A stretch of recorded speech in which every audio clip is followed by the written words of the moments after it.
లక్ష్మణ్ గారు, బుల్లెట్ బండి పాట మీ ఇంటి పేరుగా మారిపోయింది బుల్లెట్ బండి అనేది. మరి ఈ పాటకి అంత పాపులారిటీ రావడానికి కారణం ఏంటి? అంటే ఒక నిండైన ఆడపిల్లని నేను అందులో చెప్పాలనుకున్నా సార్. ఒక ఆడపిల్ల జీవితాన్ని, ఆమె ప్రపంచాన్ని, అంటే ఇప్పుడున్న ఆడవాళ్ళు పొందలేని జీవితం అది. 90sలో ఉన్న ఎమోషన్స్ అవి. సో అట్లా అంటే ఇప్పుడు లేని వాళ్ళు అట్లా ఉండాలని ఫీల్ అవుతారు. అలాంటి జీవితం కావాలని కూడా, అది తిరిగి రాని జ్ఞాపకం.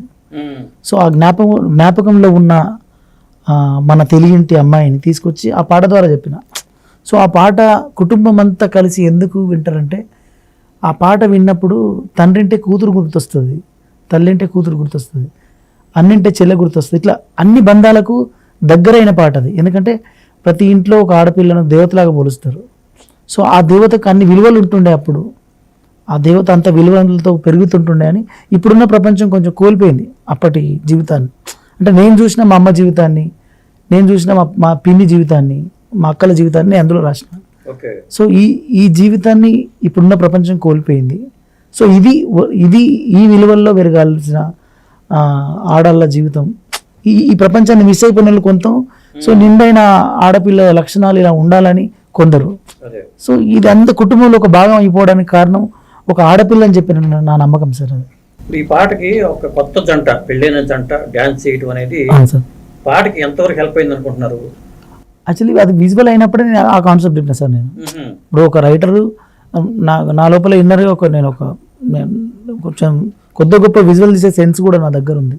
సో ఎందుకంటే ముందు మనం ఊహించుకొని అక్కడ రాస్తాం, మనం రాసిందే విజువల్.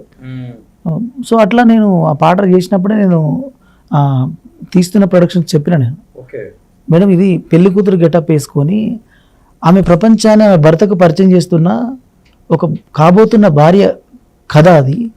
సో నీ గెటప్ అదంతా అట్లా ఉంటే బాగుంటుంది మేడం అంటే, వాళ్ళ కొన్ని రిసెక్షన్ వల్ల చేయలేదు, చేయకపోవడం వల్ల అది ముందే అవ్వాల్సిన హిట్ పాట అది హిట్ అవ్వడానికి ఒక 3 months పట్టింది.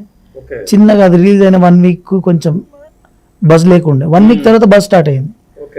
అది డైలీ 1 million 5 million ఇట్లా 1 million 5 lakhs ఇట్లా వెళ్తున్న టైంలో ఈ పాట ఆ పెళ్లి కూతురు దృష్టిలో పడ్డది. ఎందుకంటే ఇందులో నేను అనుకున్న ఫీలింగ్ ఆమెకు అర్థమైంది. సో ఈ గిఫ్ట్ ఆమె ప్రపంచం ఇందులో చూసుకున్నది. సో ఆమె ప్రపంచాన్ని పాట ద్వారా అలా భర్తకు వ్యక్తపరుద్దాం అనుకొని ఆమె చేసింది. సో అందువల్ల నేను ఈ మన ఇంటర్వ్యూ ద్వారా నేను థ్యాంక్ యూ కూడా చెప్తున్నాను. అంటే నేను అనుకున్న పాయింట్ అది. అంటే ఒక కెమెరాలు పెట్టి ఆర్టిఫిషియల్ మేకింగ్లో అది వచ్చునో రాకపోను, ఒక నిజమైన పెళ్లి జంట, నిజమైన పెళ్లి కూతురు భావాన్ని నిజమైన వేదికగా చెప్పే వరకల్లా అది నిజంగా అందరినీ కంటతడి పెట్టించింది. యాక్చువల్లీ అది ఆ ఫోక్ సాంగ్ బుల్లెట్ బండి ఆడాలనిపిస్తుంది, వినాలనిపిస్తుంది. ఇది సేమ్ టైం ఒక ఆడపిల్లగా అనిపిస్తుంది పాటలో.